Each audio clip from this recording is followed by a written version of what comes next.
Alors bonjour, bienvenue au Centre chiropratique d'Agenais. Je suis Dr Annie Voyer et je travaille ici avec Dr Isabelle Junot. Aujourd'hui, je voulais vous parler des problèmes de votre dos. On a souvent entendu parler du fameux tour de rein, les douleurs dans le bas du dos, les entorses lombaires, lombalgie, hernie discale, sciatalgie. Comment est-ce qu'on fait pour se retrouver dans tous ces termes-là? On va vous parler aussi du diagnostic, comment on peut avoir un bon diagnostic pour avoir les traitements appropriés. Et on va ensuite parler de ce que vous pouvez faire à la maison pour vous soulager. Alors, on a parlé de différents termes. Ce qu'on veut, c'est connaître la cause exacte de votre problème. Donc, il faut établir un diagnostic.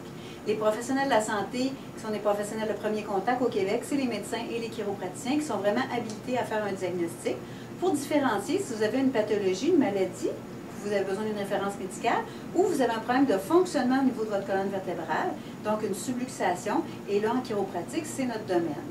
Au niveau de la colonne vertébrale, ce qu'il faut évaluer, c'est premièrement, au niveau du bassin, est-ce que c'est un problème de sacro-iliaque, donc l'articulation du bassin? Ça peut être un problème au niveau des facettes, donc les petites articulations entre les vertèbres. Ça peut être un problème au niveau du disque, donc les fameuses hernies discales. Et il faut évaluer aussi si votre fameux nerf sciatique est impliqué. Alors, on a parlé des fameuses subluxations, le complexe de subluxation vertébrale, les vertèbres qui ne bougent pas bien.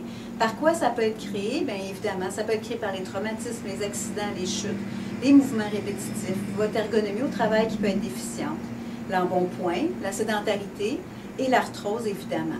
Tout ça ensemble, ça peut créer des subluxations qui vont entraîner des douleurs.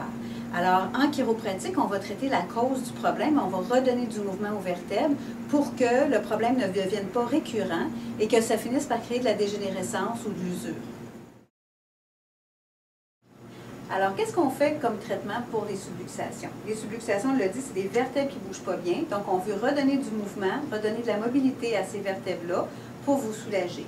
Alors, en chiropratique, ce qu'on fait, c'est des ajustements spécifiques avec nos mains pour aller replacer ces vertèbres-là, ou on travaille avec un instrument qui s'appelle un arthrostime, qui est très doux, qui va aller redonner du mouvement encore à cette vertèbre-là, dépendant de votre condition. Quand il y a beaucoup de douleurs, les personnes âgées, les enfants, on va travailler avec cet instrument-là et c'est très doux. On va aussi aller relaxer les tissus mous, donc faire des points de pression au niveau musculaire pour diminuer la tension, possiblement vous donner des exercices et évidemment vous donner des conseils à la maison. Alors, qu'est-ce que vous pouvez faire à la maison? La première chose, c'est d'appliquer de la glace. Je le sais, on a souvent dit de la chaleur, mais ce qu'on veut, c'est de la glace 3 fois par jour au moins, 15 minutes, pour diminuer l'inflammation. Ensuite, position de sommeil. Vous dormez sur le dos ou sur le côté. Vous pouvez mettre un petit oreiller sous vos jambes quand vous êtes sur le dos ou entre vos jambes quand vous êtes sur le côté. Avoir un bon matelas, un matelas ferme pour vous supporter. Faites attention aux trop vieux matelas. Et aussi au vieux sofa. Donc, avoir une chaise ferme pour supporter votre bas du dos et vérifier votre posture de travail comme on a déjà mentionné. Alors, en chiropratique, on a d'excellents résultats avec les douleurs lombaires. Donc, consultez vos chiropraticiennes pour être soulagés dès maintenant.